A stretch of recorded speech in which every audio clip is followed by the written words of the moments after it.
पाहायला सुरुवात केली 85 आवाज. 85 आवाजमध्ये आपलं स्वागत. हमें यह बताते हुए अत्यंत हर्ष हो रहा है कि हम आपको एक स्वस्थ और फिट जीवन शैली की ओर प्रेरित करें। हमारे जिम में अत्याधुनिक उपकरणों के साथ साथ अनुभवी प्रशिक्षक उपलब्ध हैं जो आपकी फिटनेस यात्रा को सही दिशा में मार्गदर्शन करेंगे। ज्यादा जानकारी के लिए अभी कॉल करें। महाराष्ट्राला पडलेला प्रश्न, कोण आहेत नीलम गोरे? कादंबरीकार की लेखक साहित्य संमेलनात का आमंत्रित केले? कारण का तर साहित्य संमेलनात साहित्यकारांनाच बोलवलं जातं. दुसऱ्यावर बोट दाखवण्यापेक्षा आपण किती स्वच्छ आहोत हे स्वतः बघण्याची सवय अंगी असली पाहिजे. राजकारणी मंडळी ती पार विकून टाकतात. 4 पक्ष बदलून आलेली राजकारणी मी किती गतिमान आहे अशा तोऱ्यात वागतात. अशी टीका केली म्हणजे माझा आका खुश होऊन मला बक्षीस देणार. परंतु डाव येथेच पलटला. परंतु सवाल असा उभा राहतो, तुम्ही म्हणालात एका पदासाठी 2 मर्सडीज दिल्या, तुम्ही 10 पटीने पैसा ओढला असेल. नीलम गोरे, नीलम गोरे. नीलम गोरे म्हटल्यावर तुम्हाला नेमकं काय आठवतं बरं? म्हणजे एखादं चांगलं पुस्तक, त्यांनी लिहिलेलं एखादा ग्रंथ, एखादं वैचारिक साहित्य, एखादी कादंबरी, एखादा कविता संग्रह, ललित लेखन, समीक्षा, गेला बाजार एखादी चारोळी संग्रह तरी. तुम्हाला वाटेल मी असं अचानक का बरं विचारतेय. झालं असं की दिल्लीच्या साहित्य संमेलनामध्ये नीलम गोरेंना बोलावलं गेलं. खरं तर साहित्य संमेलनामध्ये साहित्यिकांचीच वर्दळ आणि मांदियाळी असते. परंतु हल्ली जरा साहित्यिकांची सुद्धा अपरिहार्यता आणि अगतिकता झाली आहे. त्यामुळे राजकारणी लोकांना त्यांना डावलता येत नाही. आणि राजकारणातल्या काही लोकांची ही तितकीच अपरिहार्यता आहे की स्वतःला बुद्धिजीवी म्हणून प्रमाणित करून घेण्यासाठी त्यांना या सगळ्या क्लुप्त्या कराव्या लागतात. कारण एरवी तसं कोणी विचारत नाही, कोणी बोलवत नाही, तर मग आपल्या शासकीय कार्यक्रमामध्ये स्वतःला घुसडून घ्यायचा तो प्रयत्न असतो. तर अशा एका साहित्य संमेलनामध्ये नीलम गोरे यांची मुलाखत झाली आणि त्यांनी सांगितलं की मी जेव्हा म्हणजे नीलम गोरे जेव्हा शिवसेनेत होत्या तेव्हा शिवसेनेमध्ये पदांच्यासाठी पैसे द्यावे लागायचे. 2 मर्सिडीज द्याव्या लागायच्या. 2 मर्सिडीज म्हणजे बापरे, मला तर कमाल वाटली. म्हणजे एका मर्सिडीजची किंमत किती ती मला अजूनही माहीत नाही. मी एक गाडी घेतली, ती फार कष्टाने घेतली आणि त्या गाडीचे हप्ते अजून भरते. तर त्याच्यावरून सहज आठवलं की अरे नीलम गोरे नेमक्या कोण आहे आणि काय म्हणजे काय हिस्ट्री काय नीलम गोरेची. तर नीलम गोरे हडपसरमध्ये कुठेतरी त्यांची डिस्पेन्सरी होती. त्या PMTने जायच्या, सिटी बसने जायच्या, बसने यायच्या, आपलं काहीतरी लुटूपुटूचं काम करायच्या.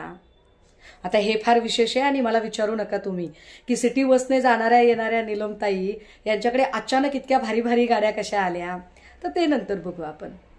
मग अशा नीलम गोरे नंतर काही आंदोलनं काय ते सोडून द्या आता, तर काहीतरी कुठली तरी संस्था चालायच्या. त्या संस्थेत येणारी प्रकरणं आणि त्या प्रकरणांचं पुढे काय व्हायचं याच्यावर अनेक जाणकार लोक प्रकाश टाकतील. अनेकांना त्याची चांगली माहिती आहे की त्याच्यात नेमकं काय व्हायचं आणि काय नाही ते. त्यावर मला काही फार बोलायचं नाही. मग त्या नीलम गोरे भारिप बहुजन महासंघामध्ये गेल्या. भारिप बहुजन महासंघामध्ये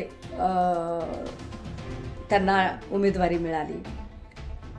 त्यावेळेला त्यांनी जी काही मतं घेतली त्या मतामुळे गुरुदास कामतांचा पराभव झाला, प्रमोद महाजन निवडून आले किंवा अजून काय जे काही झालं ते. पण हा जो काही सगळा पट होता त्यामुळे नीलम गोरे यांना एक वेटेज आलं. अर्थात त्याच्यात नीलम गोरेंचं स्वतःचं कर्तृत्व काहीच नव्हतं. कर्तृत्व होतं भारिप बहुजन महासंघाचं. भारिप बहुजन महासंघामुळे त्यांना एक लिफ्ट मिळाली होती. पण आपल्याला ज्यांच्यामुळे लिफ्ट मिळाली त्यांच्याप्रती प्रामाणिक राहायचं हे बिचाऱ्या नीलम गोरेंना कुठे माहिती. असं प्रामाणिक वगैरे राहणं हा शब्द, प्रामाणिक हा शब्दच त्यांच्या डिक्शनरीत नाहीये मुळात. त्यामुळे नीलम गोरेंनी लगेचच उडी मारली आणि उडी मारलेल्या नीलम गोरे राष्ट्रवादी काँग्रेसकडे आल्या.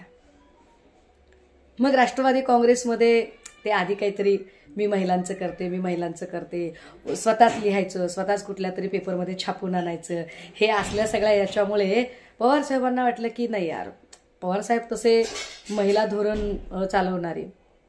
पवार साहेबांना वाटलं चला ठीक आहे, देऊया लिफ्ट एकदा.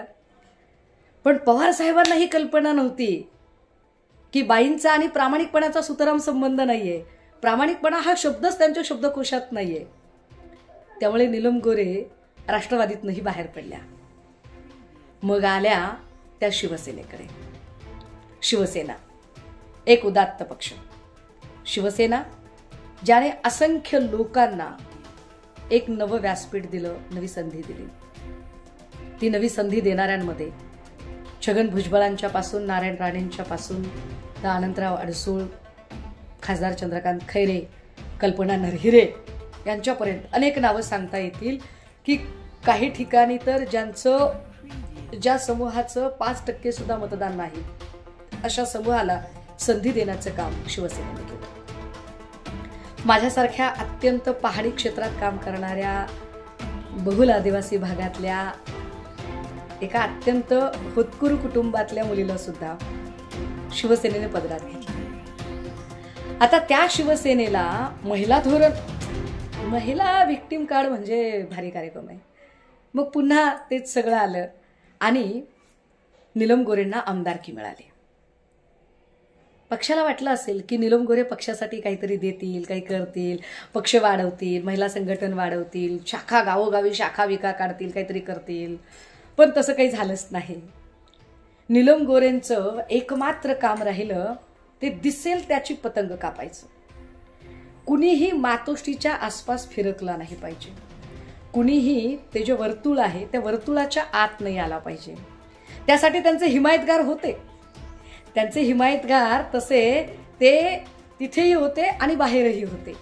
आणि ते हिमायतगार फार व्यवस्थितपणे मॅनिप्युलेट करण्याचं स्किल त्यांच्याकडे आहे. त्यामुळे नीलम गोरेंनी हे सगळं फार लिलया पार पाडलं. एकदा, दोनदा, तीनदा, तब्बल 4 वेळा नीलम गोरेंना आमदारकी मिळाली. आत्ता जेव्हा नीलम गोरे साहित्य संमेलनात हे जे सगळं बोलले ना, त्याच्यानंतर असंख्य लोकांचे फोन आले मला. आणि तो प्रत्येक जण सांगत होता की ताई, या बाईला इतकं दिलं तरी या बाईची हाव संपत नाही. ठीक आहे, हाव संपू नये, तिला जायचं असेल तर जावं त्या बाईने, परंतु तिकडे गेल्यावर सुद्धा ती जिथे तिचं आयुष्य बनलं, ज्यांनी तिला उभं केलं, ती त्यांच्यावर चिखलफेक करायचा प्रयत्न करते. मला खूप आपुलकी आणि आदर वाटला जेव्हा आमदार महादेव बाबर सारख्या माणसाने सुद्धा याच्यावर हळहळ व्यक्त केली की नीलम गोरे सारख्या बाईकडून इतकं खालच्या स्तराला जाऊन बोलणं अजिबात अपेक्षित नाही. कारण या सगळ्या लोकांनी नीलम गोरे काय आहे ते फार जवळून बघितलेले आहे. नीलम गोरेंचं पुण्यातलं काम कसं चालायचं तेही अनेकांनी बघितलेलं आहे. मग नीलम गोरेंच्या साठीचे कलेक्शन करणारे लोक कोण होते, बिल्डरांकडून पैसे कसे यायचे, कोण कोण कसा आणून द्यायचा, कुणाला किती टार्गेट दिलेलं होतं. आणि या सगळ्यांच्या मोबदल्यात हितसंबंधांचं राजकारण करताना पत्रकारही दबक्या आवाजात सांगतात की नीलम गोरेंनी पुण्यातली शिवसेना ठेवली नाही, त्याची बापट सेना करून टाकली. आज बापट साहेब आपल्यामध्ये हयात नाही, परंतु बापट साहेबांना सपोर्टिव्ह राजकारण उभं करून देण्याची जी जबाबदारी होती ती नीलम गोरेंची. ज्या पक्षाची आमदारकी नीलम गोरेंनी भोगली त्याच पक्षाशी बैमानी करत पुण्यातलं संघटन भाजपच्या दावणीला बांधायचं पाप नीलम गोरेंनी केलं. त्या नीलम गोरे 18 महिने 13 त्रिकाळ मातोश्रीवर, म्हणजे त्या असं म्हणाल्या की मी तिथे असताना पैसे द्यावे लागायचे, 2-2 मर्सिडीज द्यावा लागायच्या. आता नीलम गोरे तिथे असताना जर हे सगळं होत होतं असं आपण एका मिनिटासाठी गृहीत धरलं, मला तरी येऊन 2-2.5 वर्ष झाली आहेत. आम्ही काही सारखे मातोश्रीवर नसतो, काही नाही, आम्ही इकडे फील्डमध्ये असतो. महिला आघाडीचा भाग काही माझ्याकडे नाही आहे. आमच्याकडे म्हात्रे दादा आत्ता मातोश्रीवर असतात, पण तेही आत्ता पक्षफुटीच्या नंतर आलेले आहेत. मधल्या काळात तेही नव्हते. त्या सगळ्या काळामध्ये तिथे कोण होतं, तिथे होत्या नीलम गोरे. कुणाला मातोश्रीवर प्रवेश द्यायचा, कुणाला नाही द्यायचा, गेटवर अगदी फोन करून सांगण्यापर्यंत ती मजल कुणाची होती? ती नीलम गोरेंची. स्टेजवर कुणाला बसू द्यायचं, कुणाला बसू द्यायचं नाही, स्टेजवरची आसन व्यवस्था कुणी ठरवायची? नीलम गोरेंनी. कुणाला पद द्यायची, कुणाला द्यायची नाही, ठरवायचं कुणी? नीलम गोरेंनी. पुण्यातल्या महापालिका असतील, जिल्हा परिषदा असतील, पंचायत समिती, ग्रामपंचायती असतील, उमेदवाऱ्या कुणाला द्यायच्या, कुणाला द्यायच्या नाही, ठरवायचं कुणी? नीलम गोरेंनी. साहेब दौऱ्यावर असतील तेव्हा साहेबांच्या त्या गाडींच्या ताफ्यामध्ये गाडी कुणाची कोणत्या क्रमाने असावी, ठरवायचं कुणी? नीलम गोरेंनी. त्या नीलम गोरेंनी एवढे पक्षात बॅरिकेड्स लावून ठेवले होते की नीलम गोरेंच्या बद्दल बोलताना आमचा थेऊर गणपतीच्या इथला शिवसैनिक कुंजीर असं सांगतात. आत्ता सुद्धा त्यांचा फोन आला आणि कुंजीर म्हणतात, ताई अहो या गोरेबाईंनी आम्हाला कधी मातोश्रीवर पोचू सुद्धा दिलं नाही. पुण्यातले कित्येक शिवसैनिक सांगतात की गोरेबाई अक्षरशः आम्हाला हाडतूड करायच्या. महाराष्ट्रातले असंख्य शिवसैनिक सांगतात की नीलम गोरेंनी कधीही संघटन वाढीसाठी प्रयत्न केले नाही. मी जे अगदी सुरुवातीला म्हटलं ना की नीलम गोरे म्हटल्यावर तुम्हाला काय आठवतं? वैचारिक ग्रंथ, लेख, पुस्तकं, चळवळी, आंदोलनं, एखादी गाजलेली सभा, ज्या सभेत कडाडून नीलम गोरे बोलले आहेत आणि विरोधकांवर प्रहार केलाय, आठवते का काय? नाही. नीलम गोरे म्हटल्यावर काय आठवतं? तर छान लफेदार साड्या, एक साडी कमसे कम 2 वर्ष रिपीट होणार नाही. लफेदार साड्या, त्याच्यावर अगदी मॅचिंग व्यवस्थित नक्षीदार हिरे मोती सोन्याची नेकलेस, दागिने, त्याला मॅचिंग कानातली डुलं, त्याला मॅचिंग अशी तेवढीच महागडी झोकात एखादी पर्स, हातात हिऱ्या मोत्याच्या बांगड्या, म्हणजे नीलम गोरे. 4-5 मोबाईल, 2-3 PA, फोन आला तर या मोबाईलवर करू की त्या मोबाईलवर, याचा विचार करत, कारण इकडे टॅप होईल का, तिकडे टॅप होईल का, असा सगळा विचार करणाऱ्या नीलम गोरे. अशा नीलम गोरे म्हणत आहेत की त्या जेव्हा पक्षात होत्या तेव्हा पक्षात खूप आर्थिक व्यवहार चालायचे. तर मला प्रश्न पडलाय, जर सगळं नीलम गोरेच बघत होत्या तर निश्चितपणे आर्थिक व्यवहार नीलम गोरेच ठरवत असतील आणि पैसाही त्यांच्याकडेच येत असेल ना. पैसा कुठे जाणार असेल? मग नीलम गोरेंनी एवढे पैसे कुठे ठेवले असतील बरं? भारतात की भारताच्या बाहेर?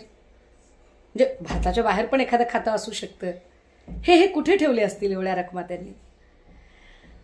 आणि साधा प्रश्न आहे ना की हडपसरमध्ये डिस्पेन्सरीला PMTने जाणाऱ्या बाई, PMTने अपडाऊन करणाऱ्या बाई अचानक मर्सिडीज कारमध्ये वगैरे बसायला लागतात. आले कुठून पैसे? नीलम गोरेंचे असे काय उद्योगधंदे आहेत की नीलम गोरेंकडे 2-250 कोटींची प्रॉपर्टी यावी? नीलम गोरे, सुरुवात तुम्ही केली, शेवट आम्हाला करावा लागेल. तुम्ही फार मांडणी केली, मला पत्रकार परिषद घेऊन बोलावं लागेल. बिल्डर्स, कलेक्शन, आर्थिक व्यवहार आणि कशा पद्धतीने शिवसेना संपवण्याचे प्रयत्न पुण्यामध्ये झाले, या प्रत्येक गोष्टीवर बोलावं लागेल.